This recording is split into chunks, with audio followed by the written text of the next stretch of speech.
మీరు అడుగుతున్న ప్రశ్న ఏ పేపర్ నుంచి ఏబిఎన్ ఆంధ్రజ్యోతి అడుగుతున్న ప్రశ్న ఏంటంటే క్యాంప్ రాజకీయాలు అంటారు. నేను చెప్తుంది ఏంటంటే ప్రజాస్వామ్యబద్ధంగా 838 ఉన్నప్పుడు 530 పైసలకే మా పార్టీకి ఉన్నప్పుడు నేను ఇవాళ పేపర్లో చూశాను. ఇవాళ నిన్న ఎవరో ఒక ఇండస్ట్రీస్ వచ్చి పోటీగా పెడతారు అనే విషయాన్ని నేను చూశాను.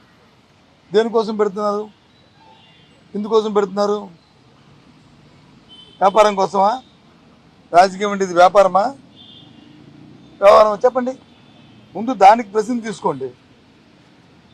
ముందు దయచేసి ఏబిఎన్ ఆంధ్రజ్యోతి మీ పెద్దని మిమ్మల్ని అడుగుతుంది, సోదరుని అడుగుతుంది ఏంటంటే ముందు ఇంత అనైతికంగా అసలు పదార్థం లేకపోయినప్పటికీ పేపర్లో చూసి మాట్లాడుతున్నాను.